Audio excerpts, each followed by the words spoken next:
আগামী 12 তারিখের নির্বাচন হবে দুর্নীতির বিরুদ্ধে নির্বাচন।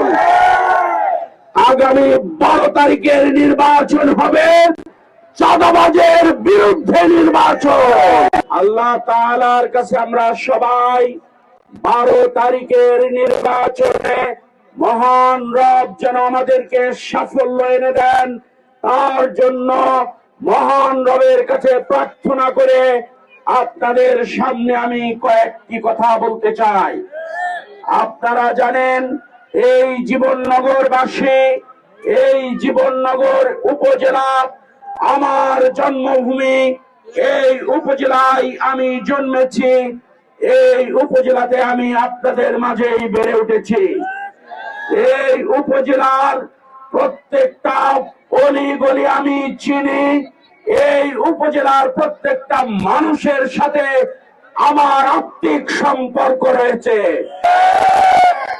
এই কর্মী বাহিনীর জন্য আন্দোলন, সংগ্রাম এবং ত্যাগ করার মাধ্যমে জীবনকে উৎসর্গ করে দিতেও আমার কোনো কুণ্ঠা হবে না ইনশাআল্লাহ।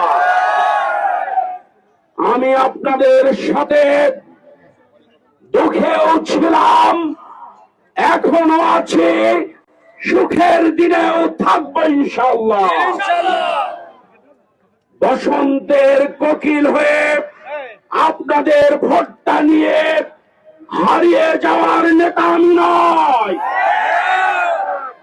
কর্মীদের কিনে নিয়ে কর্মীর মাথার উপরে ছড়ি ঘুরানোর নেতা আমি নয়। কর্মীদের প্রয়োজনে কাজে লাগিয়ে কর্মীদের ছুঁড়ে ফেলার নেতাও আমি নয়। আজকের এই মিছিল থেকে আমরা দায়িত্বহীন ভাবে ঘোষণা করছি, আগামী 12 তারিখের নির্বাচন হবে দুর্নীতির বিরুদ্ধে নির্বাচন। আগামী 12 তারিখের নির্বাচন হবে চাঁদাবাজের বিরুদ্ধে নির্বাচন।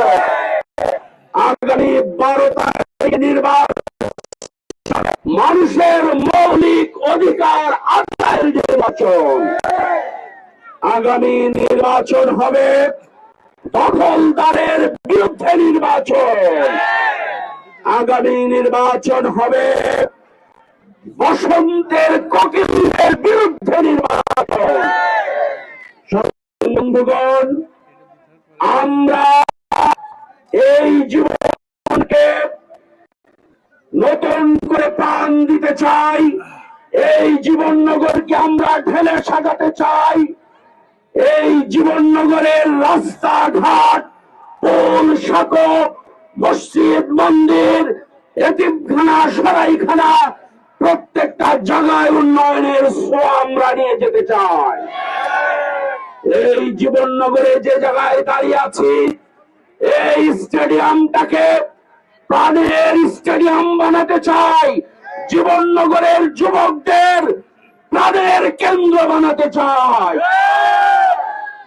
এই জীবননগর উপজেলার শিক্ষা প্রতিষ্ঠানগুলো আধুনিকায়ন করা, মাদ্রাসার শিক্ষার অগ্রগতি নিয়ে যাওয়া, ব্যবসায়িকদের নিরাপত্তা দেওয়ার সর্বোচ্চ চেষ্টা করা হবে ইনশাআল্লাহ।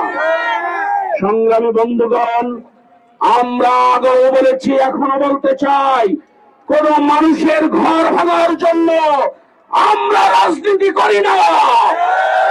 মানুষের ঘর বাঁধার জন্য আমরা রাজনীতি করি। কোন মানুষের ঘরে আগুন দেওয়ার জন্য আমরা রাজনীতি করি না। মানুষের ঘরে শান্তি আনয়নের জন্য আমরা রাজনীতি করি। কোন মানুষকে তাড়িয়ে রাজনীতি করার কারণে জেলখানায় পড়ার জন্য আমরা রাজনীতি করি না। সবাইকে নিয়ে কাজ করার জন্য আমরা রাজনীতি করি। নিজেদের আখের গুছানোর জন্য, নিজেদের দুনিয়াবী স্বার্থের জন্য